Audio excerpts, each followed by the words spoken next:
Jerome, thank you very much. And as you say, a very warm welcome to everybody at this happy hour session. This actually follows an earlier session we had this year, which looked specifically at almshouses and a variety of other community-based organisations, including community land trusts, sharing their learning, especially around how to grow market and better understand the needs of an ageing population.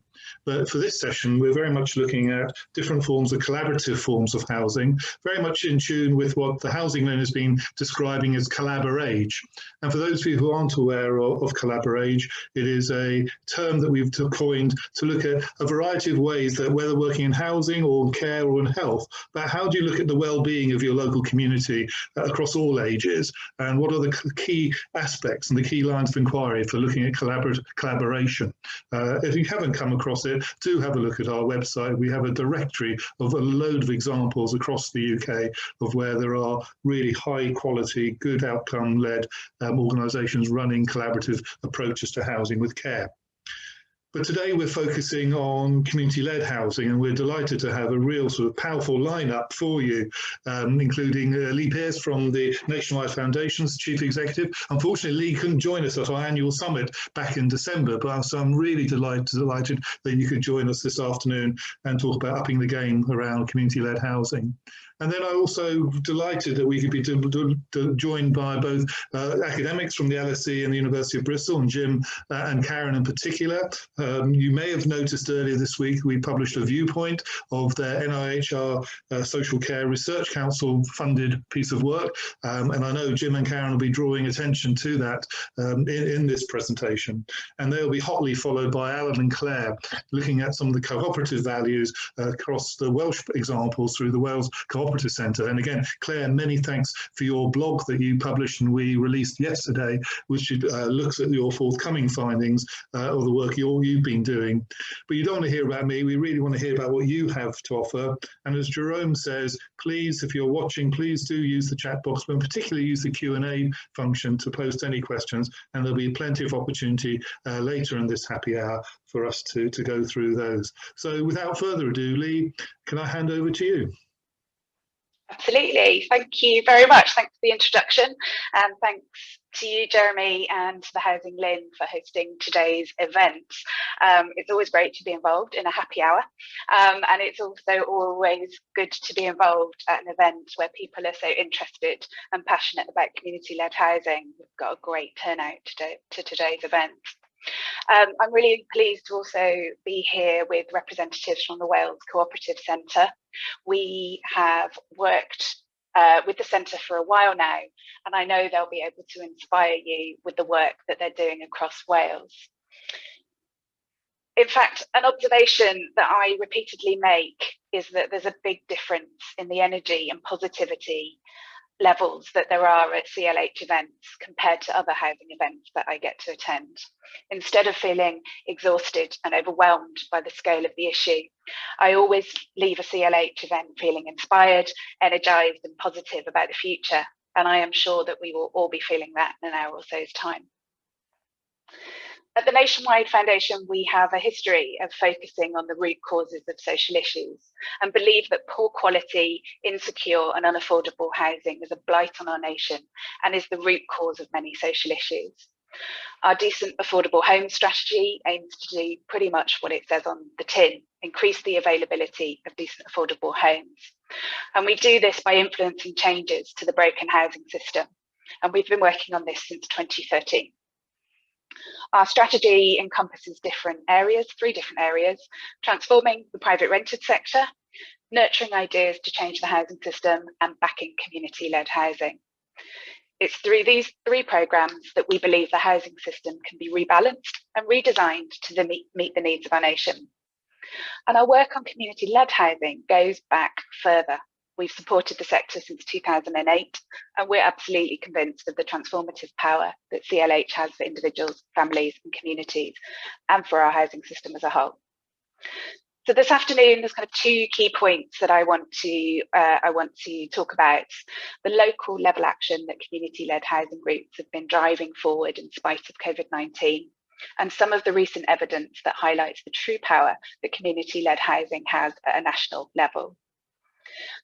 The first thing to say is that whilst many local groups are formed with the aim of building affordable homes, they very often end up providing other services and support within communities too. Through our work with community-led housing providers, we've seen how the initial idea of new homes can grow and transform to meet the needs of that community. A good example of this is the Norton Subhampton CRT in South Somerset. While their overall plan is to deliver homes with a local housing association, they've also stepped in and now run a village shop, staffed largely by volunteers. The shop provides a much needed lifeline, especially during the pandemic.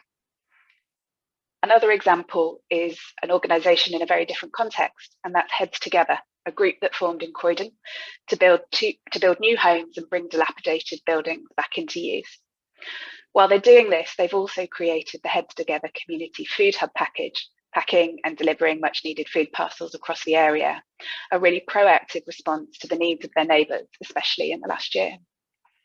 They have plans for co-housing, where people can live together and helping each other out with things like childcare. Both these examples show that on a local level, why housing is the key benefit and aim, there are varied and diverse ways that groups can enrich their communities. For each of these stories, there will be dozens of others where groups working towards housing solutions provide meaningful and lasting impact along the way in other areas. So we're a national charity, the clue is in our name, and we have a focus on changing the housing system as a whole. So while we do indirectly ensure support is available to individual CLH groups who need it, we also have an eye on the national picture and try to bring the stories and evidence from those individual groups to help bring about a policy environment that allows community-led housing to flourish. For too long, our national housing system has relied on too few methods of development. We're all aware of the big housing developers, and they have their place. However, our view is that community-led housing has its place too, and believe that with the correct policy decisions, its contribution can grow. So speaking nationally, we've been champions of sustainable funding streams, whether that's from government or other sources. We've supported the CAF Venturesome Community-Led Housing Fund since 2008, and the fund provides finance options to support groups at all stages, whether that's with finding sites and getting planning permission, all the way through to assisting with the construction costs. And that fund pulls monies together from us, other charitable foundations and private donors too. One of the objectives of this fund is to not only support the growth and development of CLH, but to test the viability of financing CLH, and to use this testing and this evidence to inform and encourage more finance providers to get involved in this brilliant sector. What we're clear about, however, is that government needs to do its bit too. And that's why we have campaigned and welcomed the Community-Led Housing Fund, which launched in 2018. And we've continued to support that campaign recently to get it refunded and reopened. Recent estimates from the National CRT Network suggest that over 10,000 homes are in the pipeline awaiting funding. And while the government announced a few weeks ago that they were putting in £4 million towards a renewed fund, we stand with the sector in saying that more funding is needed and over a longer period of time so that groups across the country can access it and make use of it to make the most of that pipeline. The final thing I'd like to say and let you know about is research that was published before Christmas by Capital Economics. They were tasked with looking solely at the economic case for community-led housing and working out whether public money was a decent investment. What the research found was that for every £1 of public money invested in CLH, £2.70 was returned in community benefit over the following decade. And I want to break that down for you a little bit because the detail of that figure is eye-opening. The key thing is that community-led housing directly reduces public expenditure in relation to the people that live in CLH. First of all, there's a link to reducing the housing benefit bill because people are properly and affordably housed. More widely, there's savings for the NHS because people aren't living in damp or drafty homes that have negative effects on their health. Finally, there's associated benefits for people's well-being. It's proven in this research that people living in CLH have much improved sense of well-being. They volunteer more, they're more engaged with their neighbours and wider communities. It leads to savings and benefits when it comes to things like loneliness and isolation. issues that have been so prevalent during this pandemic. So when it comes to the hard numbers, that £2.70 for every £1 return on every £1 invested is impressive and represents really good value for money used with government's own measures. So overall, what I'm trying to say is there's two sides to this story, and both of them are good.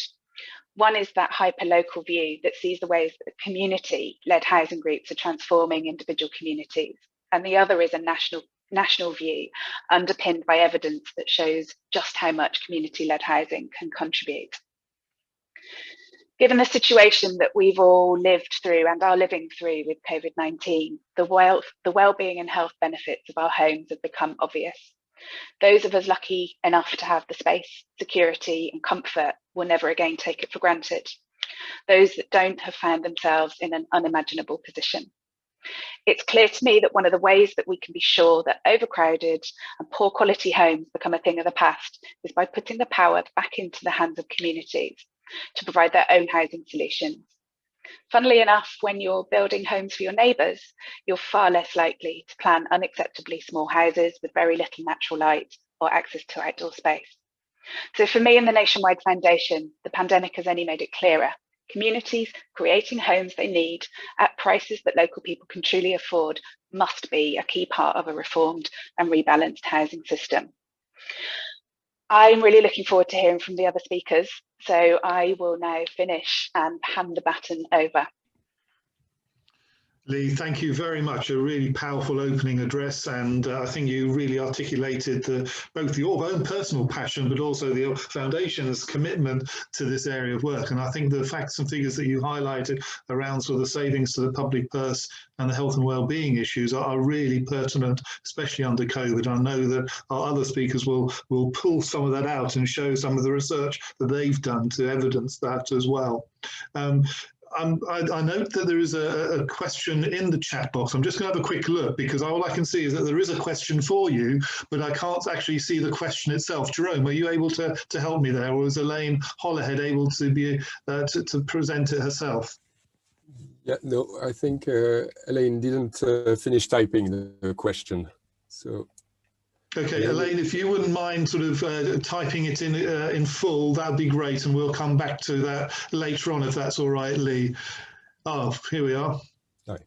The question is now posted. I don't know if you can see that, Leigh. The question is, on the new builds, are you building these according to lifetime home standards? The basic standards makes housing suitable for everyone of all ages. Now, I don't think you as a foundation are a house builder or a landlord, but do you have any views on this, either from the Affordable Homes Commission that you referred to or generally? Yeah, absolutely. I mean, I think lifetime home standards are really important.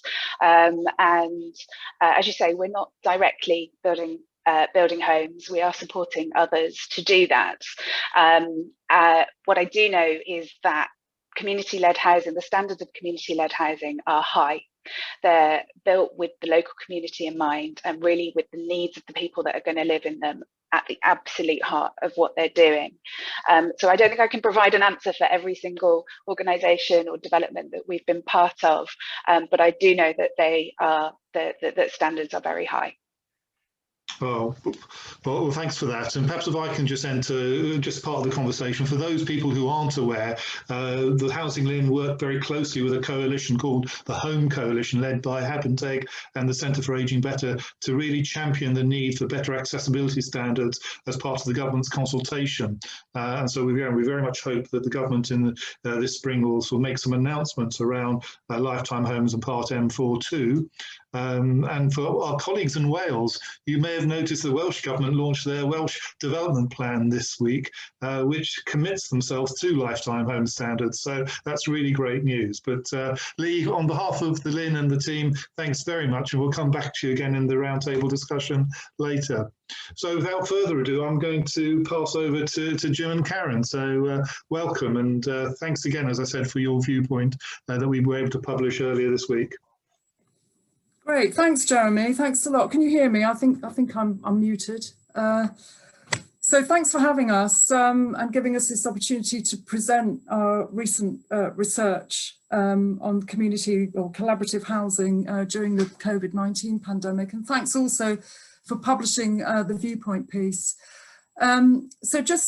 I'll briefly just introduce myself, and I'm going to introduce the research that Jim is going to really talk to, the substance of the research. So my name's Karen West, and I'm a professor of ageing and social policy at the University of Bristol. And I've got a long-standing interest at the intersections of older adult social care and housing. And Jim and I are two of a wider group of researchers with a long-term interest in forms of collaborative housing and their potential for mutual support in later life, and whether they can be part of a sort of bigger strategy for diversing housing options for older people in later life.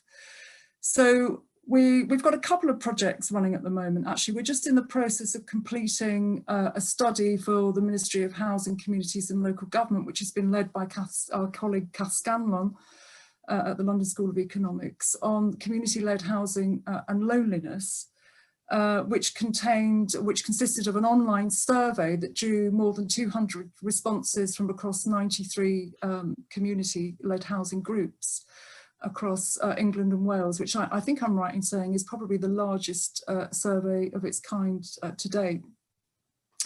But what Jim is going to talk about today, and what hopefully we'll pick up some of the topics in the round table afterwards, is the small NIHR, National Institute for Health Research School for Social Care funded project that we're going to talk today, which was aiming to capture the experience of a small subset of the MHCLG study groups to see how communities were supporting each other through the COVID-19 pandemic. So the research was carried out in what we now see was the early period of the pandemic and the lockdown, but the period over the summer.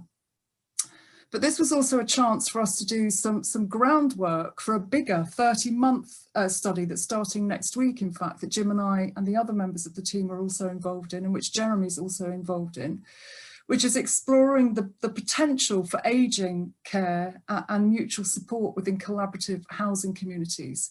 So this is something that's often talked about, and it's been championed by people like Maria Brenton, for example, for many, many years now, that this is a great way for people to age and to have the kind of support that they need in later life.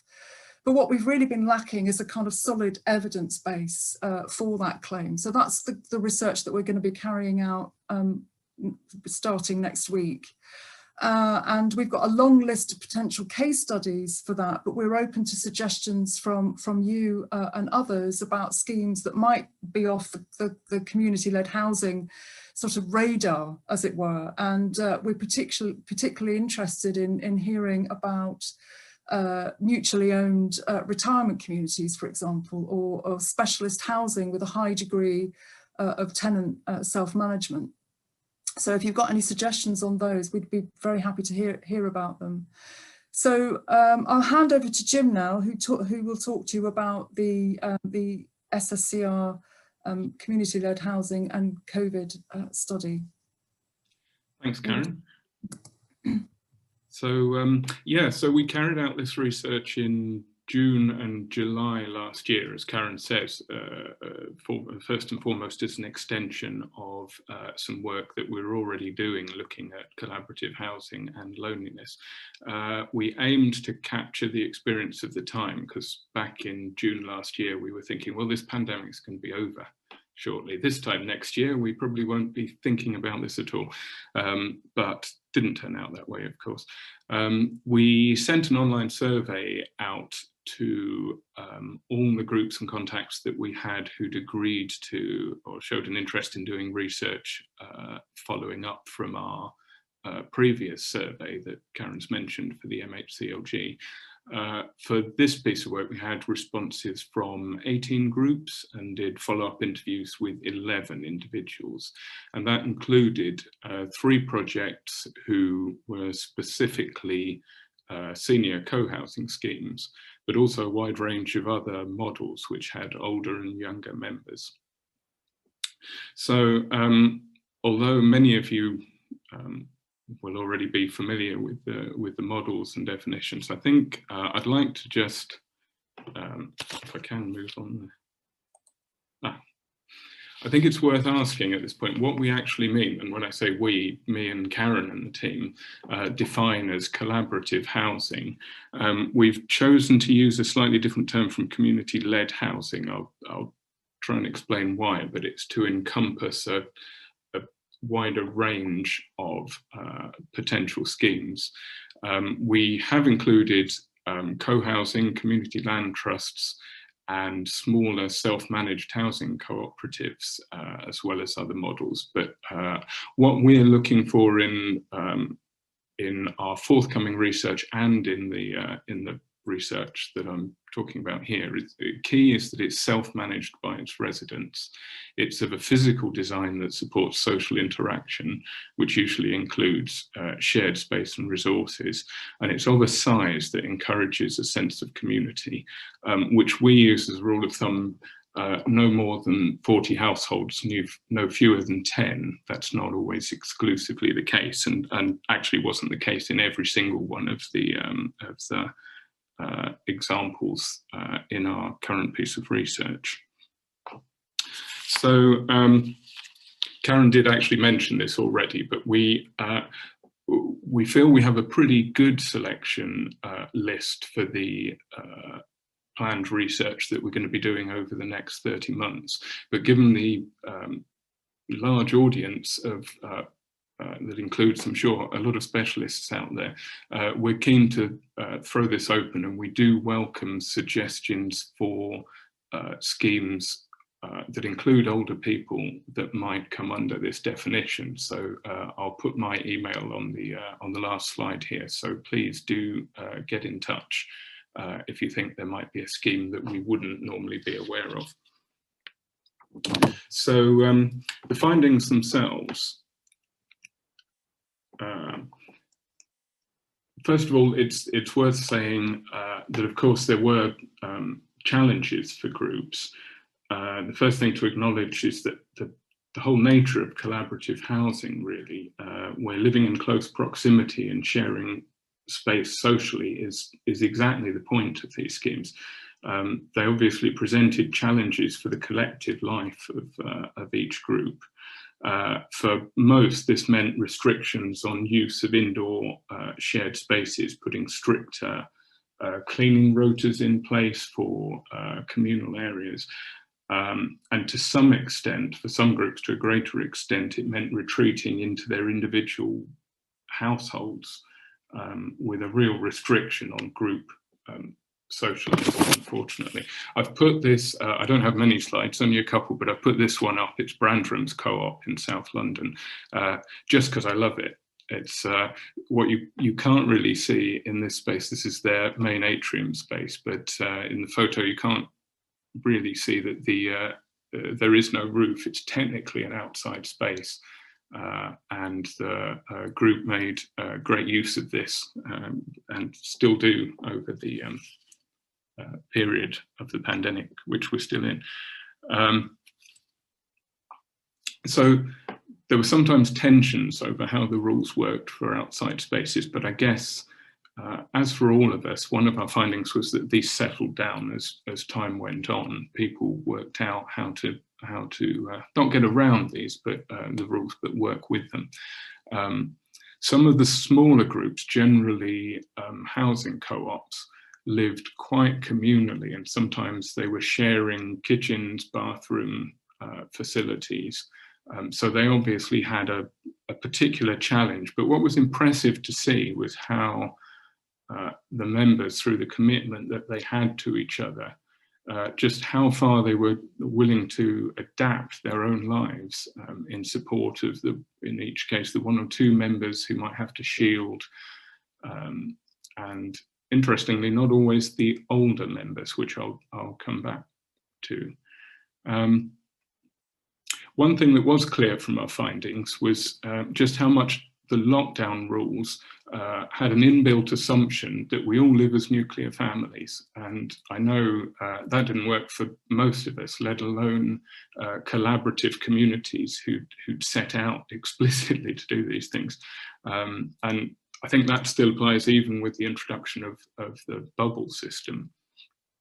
I recall there's a co-op who was part of the survey in South Wales, who they had 2 houses, each one had 7 residents, and although 6 of those residents were allowed to go to the pub on the corner, they couldn't go as an entire household. One person presumably had to stay at home, which was sad.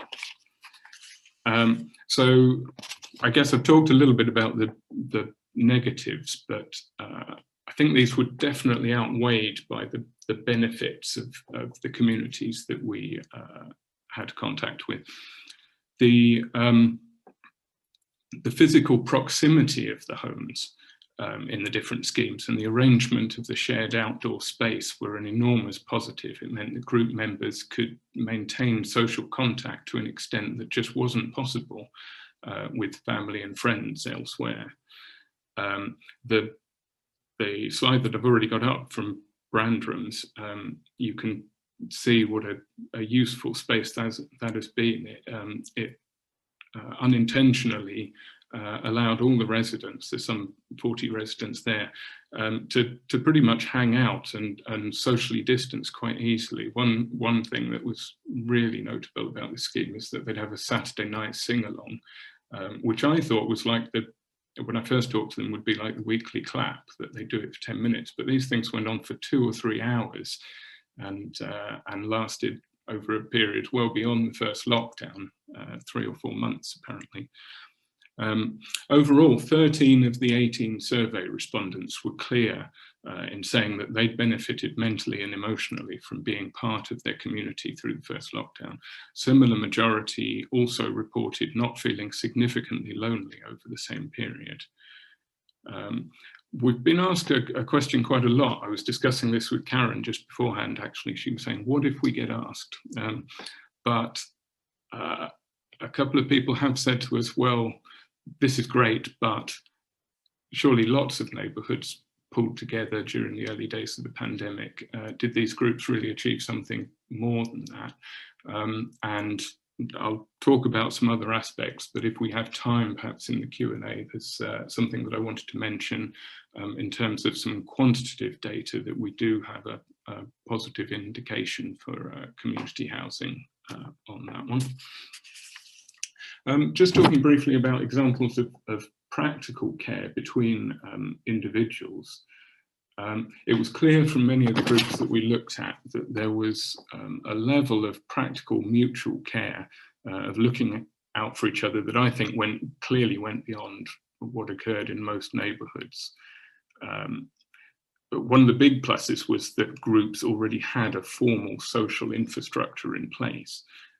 One housing co-op, that we talked to was not alone in the schemes in already having what they described as a well-being list, as a way of making sure everyone was looked out for, which I think contrasts with the more ad hoc approach. I know in my own neighbourhood here in South London, although a lot of new contacts were made, there's no sense that everybody was checked that they were okay.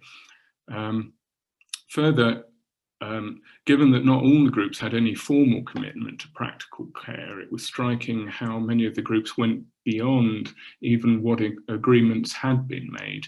At one long-established co-housing project in Wales, support was organised for a founder member suffering from Alzheimer's, and although there was formal social care support to some extent, although that was problematic early in the lockdown, the group drew up a rota to provide an evening meal each day, took turns to cook, and just generally made sure that the fellow member was looked after and had companionship. I've already noted that it is worth saying that the examples of help were by no means exclusively from younger to older members, and again we were reminded of this arbitrariness of the COVID restrictions, this magical age of 70 over which you had to shield and were deemed incompetent, I guess. In fact, our survey, when we asked about intergenerational support, nearly all responses assumed we meant adults caring for children. It didn't even occur to the groups, all of whom had older members.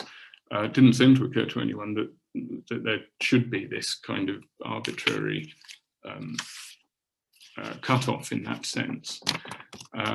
So I guess I'm running over time here, but in summary, I'd say, while it's important to stress that the collaborative housing schemes we looked at were no utopia, and there were challenges through the experience of lockdown, the pandemic has highlighted some of the potential of these groups around a broader notion of a commitment to mutual care. And one, perhaps aside from the actual practical care examples, the thing that really particularly struck me, one example that was most in evidence for housing co-ops, but one or two of the other groups were doing this, offered or extended financial support to its members as the crisis impacted people's incomes. And as I say, I think that's an example of this wider commitment that goes beyond a rather binary discussion of well, could members of groups be cared for in a way that is in some way equivalent to social care? So that's me rambling on. I will stop myself there. Oh, actually, I'll just put that last screen on that I mentioned with my contact email. Thanks. Thank you, Jim. And I know actually you're moving on soon. So if people do want to get hold of you, perhaps the other ways is through the HousingLIN, and we can forward details on to you. But thank you to both of you for an excellent presentation. I'm just going to have a quick look and see if there's any questions in the Q&A box or in the chat box. I'm not sure. Oh, Leigh, thanks very much for posting that report that you referred to by Capital Economics. No, you've got off lightly, you two. Oh. It was one of the things, obviously, as I think Karen and Jim said, this is also a precursor to some other work that's going to be carried out, looking a bit more specifically from a social care perspective. So we look forward to partnering with you on that and using the HAPPI Hour platform at a later date to share some of the findings. But let's hope we can get some of those partners involved, as you highlighted, Jim. But I'm going to quickly pass on to Allan and Claire. Thank you very much. You're our last cohort of presenters, and giving very much a Welsh flavour, both from a personal experience, but also some of your upcoming findings. So over to you. Diolch yn fawr and prynawn da to our Welsh viewers this afternoon. Thanks very much, Jeremy, for giving us the opportunity to come and talk to a wide audience beyond Wales about the work that we've been doing. And thank you also to Leigh for supporting us in that work, and we're very proud to work with the Natiowide Foundation on the work that we do here in Wales. So I'm very much the quick warm-up act for Claire, who will be delivering the bulk of the work that we've been carrying out on this research project, and that we'll be launching formally at the end of March, although, as Jeremy said, there is a flavour of the research available in the blog that Claire has written, and that's been available since yesterday. So who are we? Well, we are part of the Communities Creating Homes team, who is part of the bigger organisation called the Wales Co-operative Centre, who does a wide range of different types of work supporting communities across the whole of Wales. And we work in partnership with the Natiowide Foundation and also the Welsh Government, and we're supported by them. And we're very pleased that they are supportive of community-led housing in Wales, and we have very good relationship with the Welsh Government in developing projects. We also work with Development Trust Association Wales, and they run our Explore programme, which moves community groups a little bit down the line on developing their projects, when they then come back to us and we take them through the enable stage of our project, which is a bit more detailed, I guess, about moving them towards completion. And we work with retrofit and new build projects, and we work with all sorts of different types of community-led housing projects, from single housing co-ops all the way through up to village communities wanting to create affordable homes for their neighbourhoods. We are also all community-led homes accredited advisors, so we provide that advice function to support groups and give them good steers about what direction they should be heading, and also lots of information and access to resources, including our network event and talks like this. I'll put this slide up at the end as well, so you can see our contact details. And what we do is provide a tailored pathway for community groups to create their own affordable homes. And we specifically are part of the Welsh Government target to move towards creating 10,000 affordable homes. And our part is working within communities to make that happen. And we will partner with local authorities and housing associations, but we'll also work with community groups who are doing it just themselves. And just to say, we are probably the only nation in the world that's governed by a pie chart, which is the Wellbeing of Future Generations Act.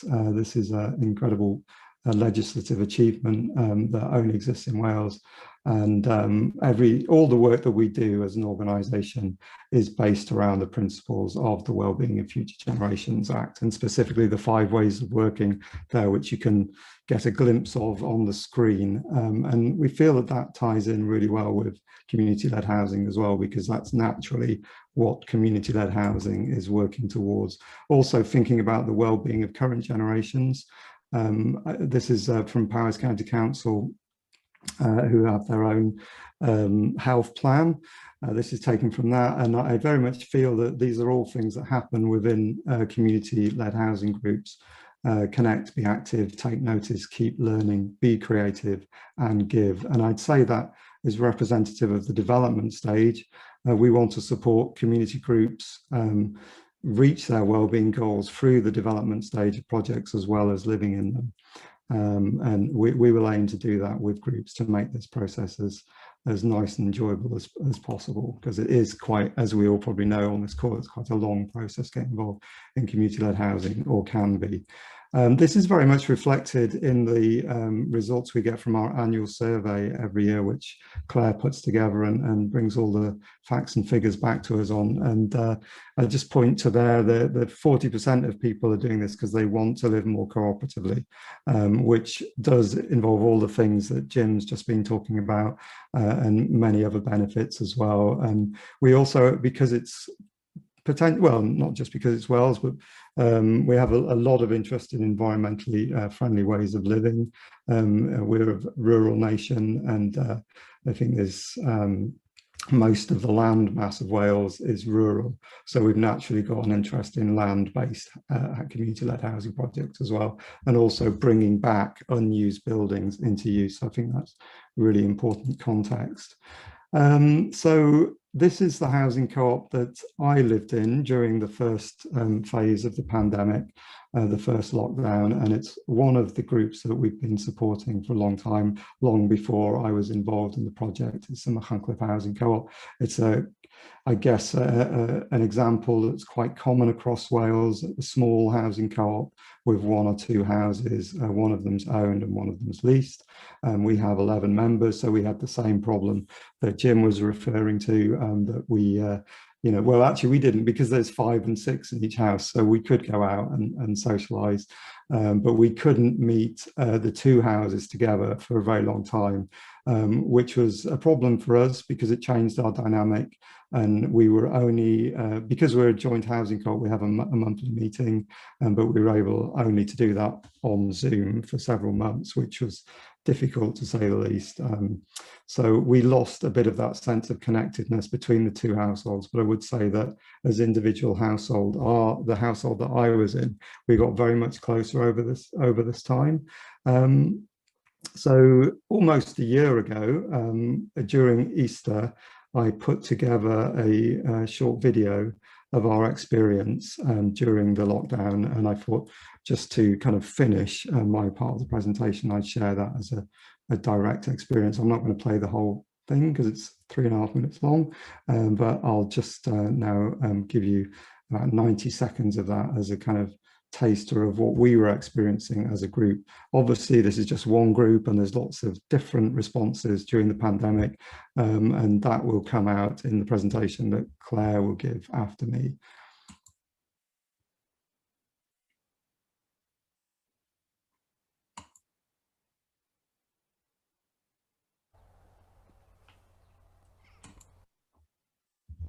Before that, I lived on my own for about 10 years. One of the reasons I wanted to move into a housing co-op was because I felt that I felt really isolated and really lonely and on my own.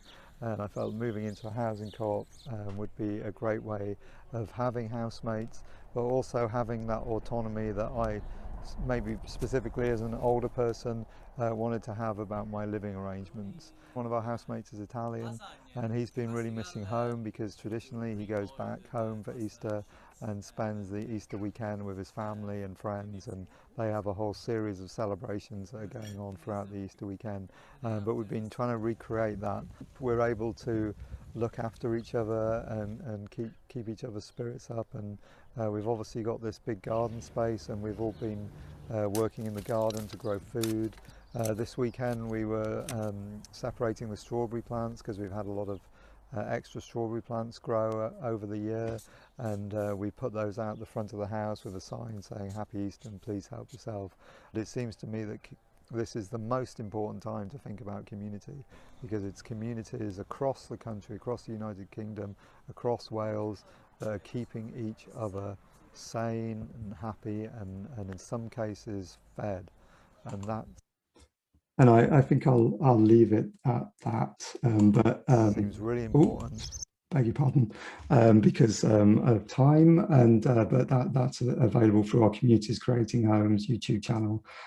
So please go and check out the whole of that video. And there, just to finish, is our contact details as well. Thank you, Jeremy. Claire, could you want, without further ado, carry on? Yeah, of course. I'll just share my screen, so bear with me and hopefully I'll get this right. There we go. So I'm not going to repeat too much of what Allan said. I think he's given us a great perspective, and it's a real benefit to us as a team to have someone who's actually lived in a community-led housing environment as well. And we often rely on that experience from Allan as we deal with different groups as well.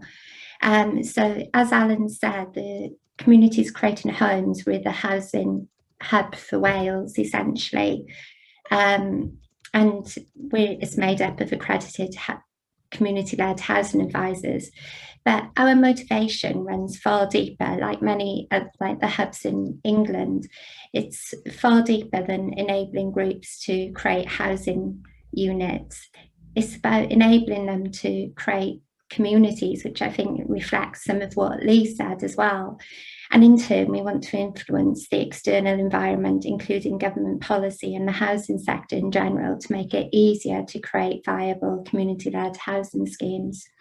At the Centre, we've worked in this sector for several years, initially with housing cooperatives, and now through this programme, we're working with all types of community-led housing schemes. So we know and believe in the capacity of communities to become strong, resilient, and supportive of the different needs of the people who make up that community through their collaborative work to take control of their own housing needs.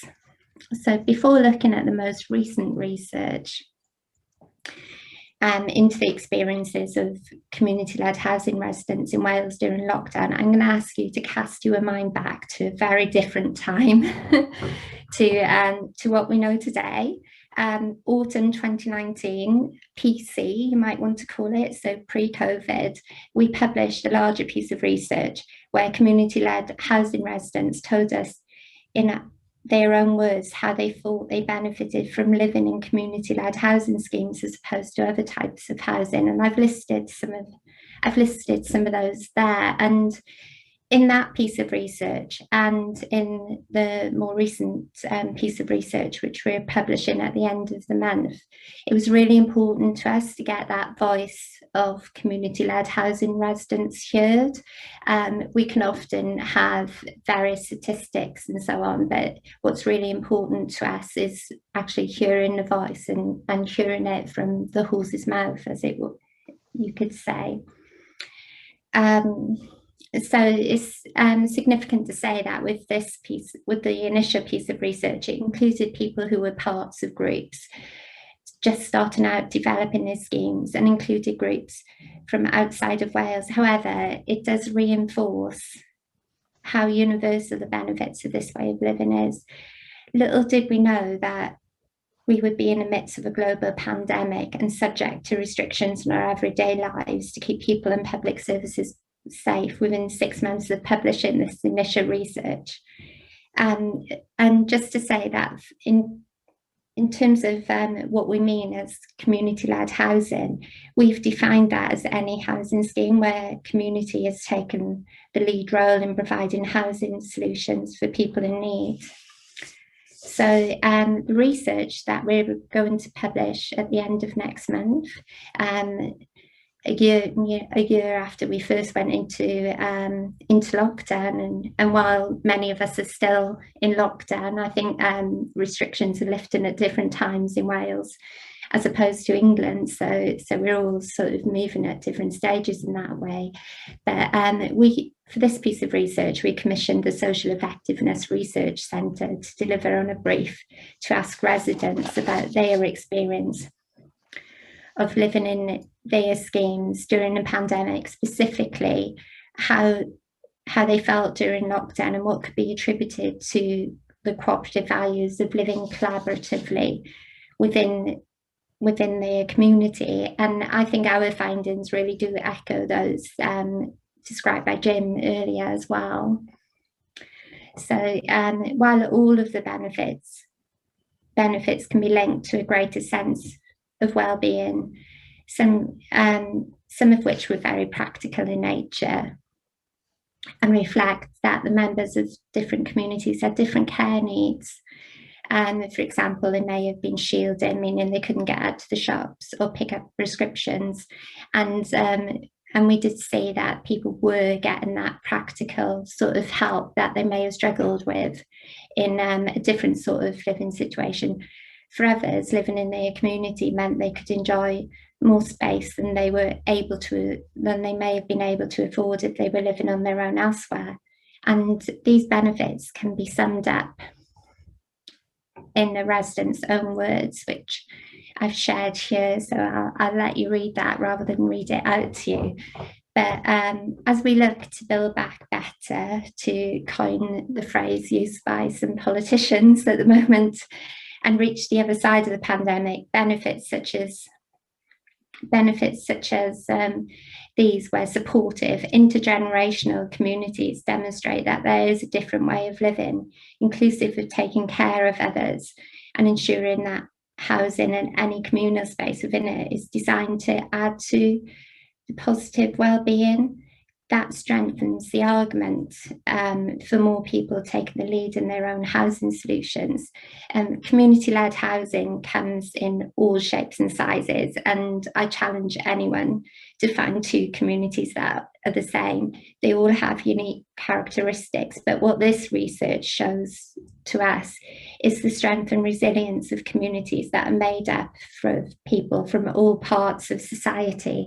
I think one of the things that we sometimes have to challenge is people thinking that community-led housing is only for those who want to live an alternative lifestyle. And there are people who do want that. They want to live off grid and so on, but that's not everyone. A community-led housing scheme next door, we hope that that's not going to be an unusual thing as time goes on and as the movement moves forward in Wales as well. So in terms of this, there was another resident that, and I really liked this actually, that said that said they believed their kids were the luckiest in the country because they had so much space. And another who said that the communal structure of their scheme meant that they were more resilient to the negative effects of the pandemic. Another commented that as a community, they were able to organise support for each other, including provision for more vulnerable members who had to shield. And that with members' welfare in mind, normally unpopular decisions such as closing leisure facilities associated to this scheme were easier to accept. And I'd love to paint a completely rosy picture of life in community-led housing during the lockdown. As a team, we're absolutely passionate about the wide range of benefits that can come from living in community-led housing. And I think there's potential growth of the movement post-COVID. And I hope that, you know, most of us want a better, more supportive, cooperative society where we have safe, secure homes as we recover from what for many people has been quite a traumatic time. But the truth is it's multifaceted. As we support different community-led housing schemes as a team, conflict resolution and helping groups make collective decisions better is becoming more part of our role. And when residents summed up the difficulties as different interpretations of lockdown rules, making it difficult to stick to collective decisions. And they said that this might not have been a negative if they lived in a more traditional form of housing with fewer people to consult with. But the picture painted by the small cohort of residents who took part in this research is in the main a positive one, which I think again reflects what Jim said earlier. Community-led housing has benefits both practical in terms of informal care and help with everyday tasks for more vulnerable community members, which can be all ages, so not necessarily always older residents. And there's the less visible but still important impacts on wellbeing as well. So the residents on the whole saw their communities as more resilient, and their cooperative values can be seen in the way they have been handling the difficulties of the pandemic and the lockdowns. Something that Allan didn't mention about Mehangcleth Housing Cooperative was how they became part of the town-wide scheme to help people during the pandemic. So I think that's a really important aspect of community-led housing. They're not insular schemes. They do look to the benefit of the wider community, really. And I think this quote on a slide sums up for us the ongoing role for the community-led housing movement. And while some groups looking to develop have slowed down due to the pandemic, others have used the time to move forward at a faster pace than they may have been able to. I've been working with an emerging community-led housing group in the Gower Peninsula in South Wales, or West Wales really. That's a debate. But during the pandemic, it's given them that little bit of freedom from other commitments to kind of really move forward as a group, and it's an absolute pleasure working with them.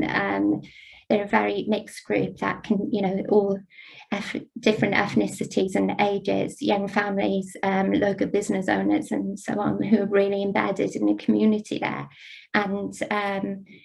And they came to us during the pandemic, and they're still continuing to move forward. So it's been great to see them actually move at quite a fast pace despite everything.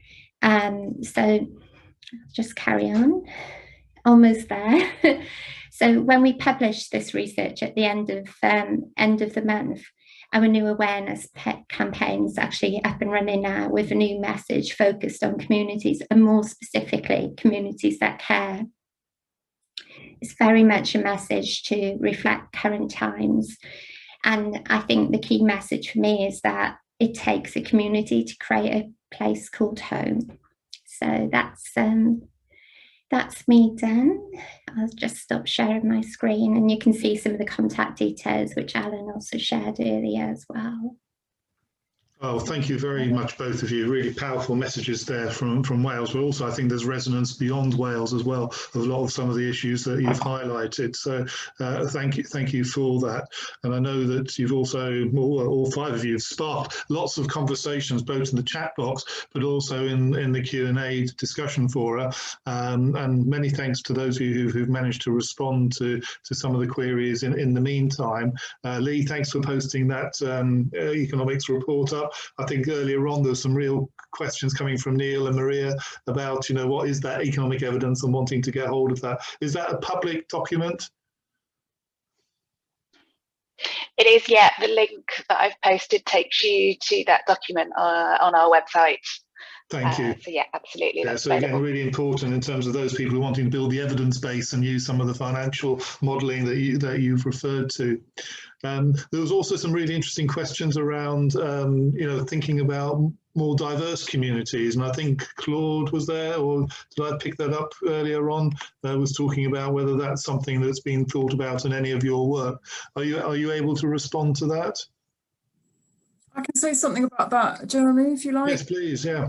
Yeah, I mean, I know there are BAME-led schemes, but I can't name them off the top of my head. But it just really reinforces the point, I think, that we do need to diversify community-led housing, or diversify the resident population of community-led housing, and to bring on stream cheaper models, and more efficient and effective ways of bringing these housing communities into place. And I don't know if I'm speaking out of turn here, and I don't want to put colleagues on the spot, but it may be that there's some colleagues there from Housing 21 in the audience who are really, I think, are doing some quite pioneering work in this, around this whole kind of idea of diversification in the work that they're trying to do to really kind of pioneer a sort of social housing approach, if you like, to community-led housing. And I know this is something that they're trying to get off the ground at the moment, so I won't say too much about it, but I think, watch this space on that one. I do see that very much as the kind of next stage in this story around community-led housing, where, housing associations are going to, hopefully take on the mantle and actually get these things going in a way that can attract much more diverse communities. Thanks, Karen. In fact, Bruce Moore, speaking at a conference yesterday, who, for those of you who don't know, Bruce is the chief exec of Housing 21, drew attention to that project that you referred to, which I think last year was a pipe dream, but now is very much thinking to take forward in the Midlands, I think around Birmingham area. So again, very, very keen to follow that. Specifically focusing on areas of multiple deprivation. Sorry, I should have said that as well. No, absolutely. Yeah. And again, I mean, just for information's sake, the LIN is working with the Race Equality Foundation on a piece of work in Kirklees. It's too early yet to draw attention to that, but Claude, just to say, yes, we as the LIN have very much got that in our hearts and are grounded by that, as well as working with Tonic Housing and the University of Surrey on a piece of work around the LGBT community as well, that I'm sure Jim and Karen know as well about. So again, we are very familiar with that, and we'll be highlighting those during the course of our happy hour sessions. I know Maria Brenton, who's with us, who's a dear friend of the LIN and me personally as well. She asked about the reports that you talked about, Claire. Can I just reiterate, you have an existing report, which is a couple of years old, but what you were referring to today was one that's coming out soon. Can you give us an indication of when that's likely to be? We're intending to hold a launch event on the 30th of March. So we'll have it published on our website in time for that. That's great. So again, we'd love to promote that for you, and also to highlight it once it's out through our leading work. We also have a colleague from Housing 21, as you say, Karen, on the call, who says she is leading on that. So again, we will follow that up with our membership and Teresa and team at Housing 21. And again, perhaps we can put the spotlight on that as it comes to fruition. Jim, I'm afraid there are a couple of more technical questions that you may have seen. I'm not sure whether you've answered them in the chat box or the Q&A box. Some is about the limits, about 40 and 10, and others more about the counterfactual findings. Now, as somebody who's grounded in research, you may be able to answer those rather than me. So any observations around that? Yes, I did see the questions. I've been mulling them over. So to deal with the first one, that these upper and lower limits of 40 and 10, I knew I was digging a hole for myself in doing that. I would emphasise that's our definition for the sake of this research and previous research we've done.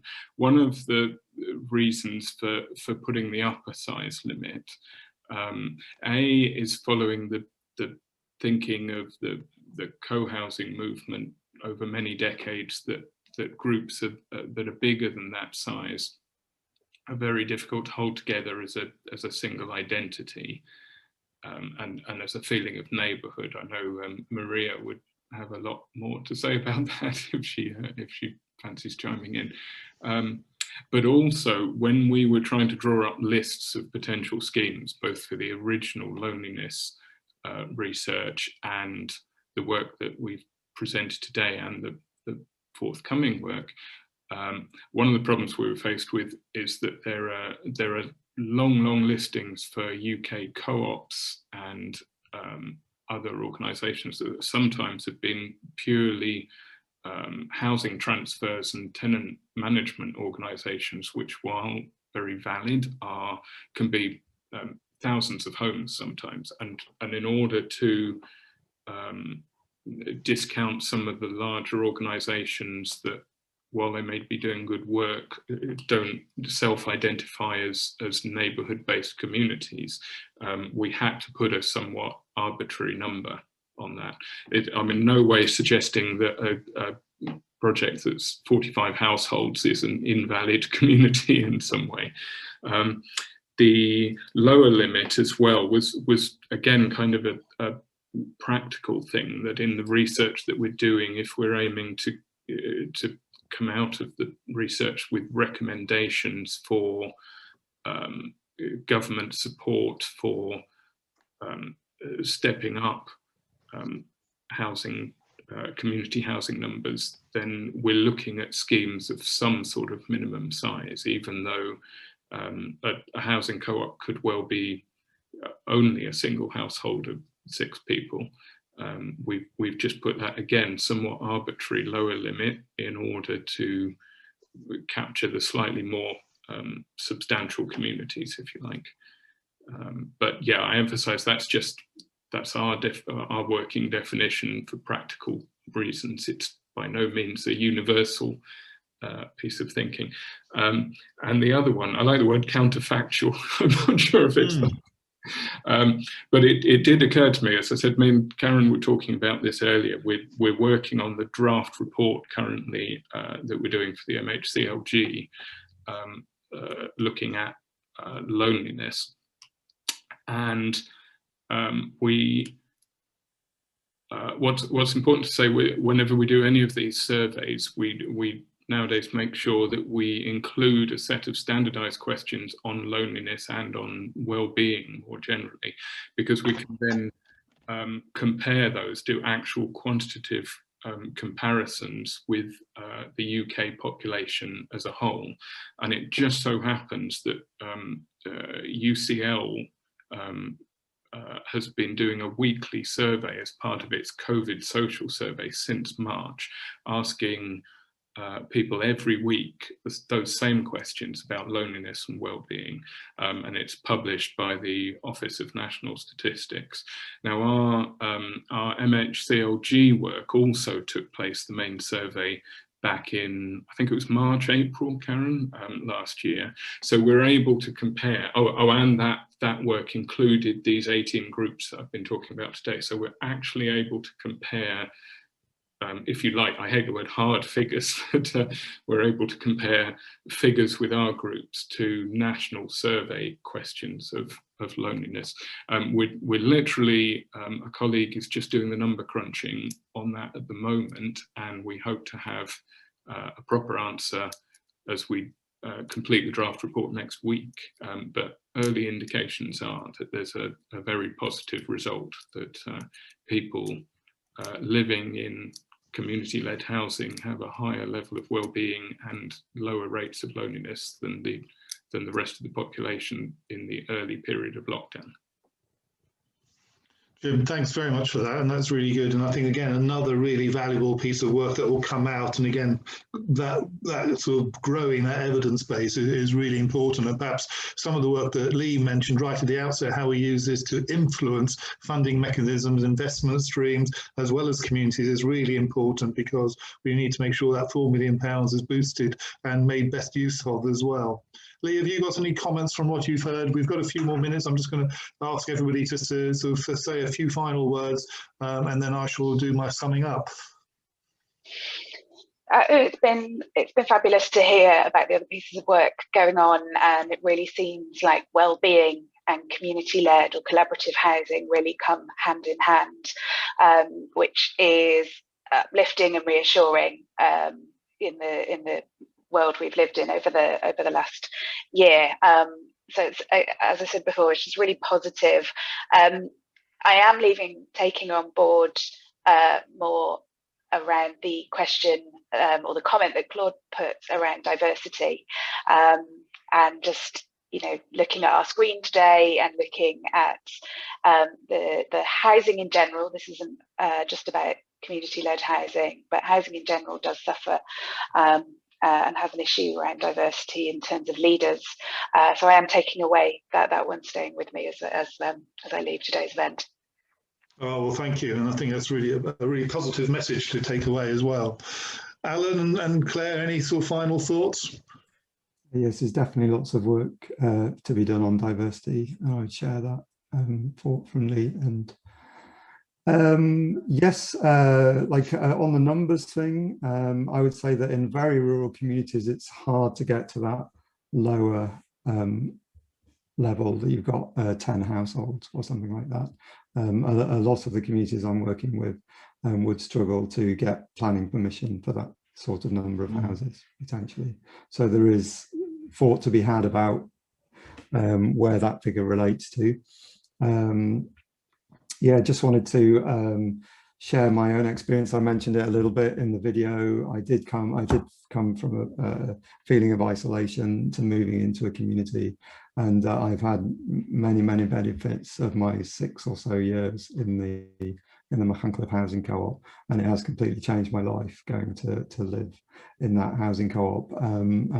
So yeah, I am one living example of the benefits, and I know there are many more out there. Well, thanks for sharing your own personal experience as well. I think that adds a different sort of qualitative aspect, which is really important, and we need to probably highlight a lot of that more as we go forward. Claire, any final thoughts from you? Just that for us, it's having this research really opens doors for us to discuss with stakeholders the benefit of community-led housing. And when we work with housing associations and local authorities as well, that's really important for us. And as Allan said, the diversity issue is something that we're very aware of as a project too, and we're looking at ways to kind of broaden people's views of community-led housing. As I mentioned earlier, it's not just about alternative lifestyles, although that can be a feature of it. In Wales, we have the OPD policy, so open development policy. I think I've got that right, and which is very much about living off grid. But we've also got projects looking to partner with housing associations, and for us the priority always is affordable housing. And I think post-COVID we are going to see a growth in more people looking at collaborative ways of working. I think it's being covered more in the press already. I've seen articles recently, so I think it's an exciting picture for coming out of what's been a really difficult time for people. Well, thanks for your insights, and also sharing some of the preliminary thoughts and things that are coming up for your report that's due out very soon. Karen and Jim, any final comments from you? Yeah, well, I was struck by what Leigh said at the beginning about always leaving a community-led housing event on a high. So I don't want to be the kind of voice of doom, but but I do think we need to kind of put, inject a kind of measure of realism into the debate. And I took the point of the chat that, one of the benefits of community-led housing is that it does overcome some of these barriers around seeking help and giving help that people, sometimes in regular communities are kind of reluctant to ask for. But at the same time, we really need to know more about how people live, through time in these communities, and where are the limits to this kind of mutual aid? What happens when people develop, Alzheimer's disease or Parkinson's disease or, comorbidities and so on? What kind of help can they get? These communities they're great, but they're also difficult places to live in. You've got to muck in, you've got to take your turn. And again, where are the limits to that? We need more evidence on how people age in place in these communities, and hopefully that's what we're going to be discovering in our next project. Just to give that another plug before we go. Well done. Excellent. Jim, were you going to say something there? I'll go with Karen on that. Yeah.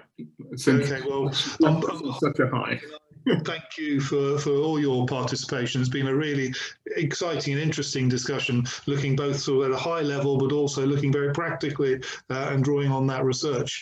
For those of you who happy hours at your first time that you've joined us, I hope you've managed to have a little drink on the side, even if it's only a cup of tea or a glass of water.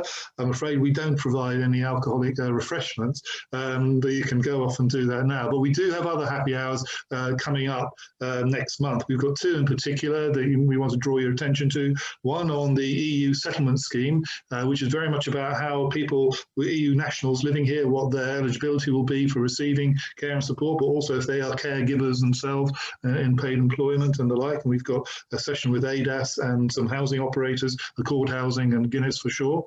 And then on the 16th of March, we have a session with Central and Cecil Housing Trust, a London-based provider who provides housing for people over 55, who've done some research on their work around addressing loneliness and isolation amongst their residents, and they've been interviewing and consulting with them over the last 10 months. So again, they've recently published a report on that, and we look forward to showcasing their work on the 16th of March.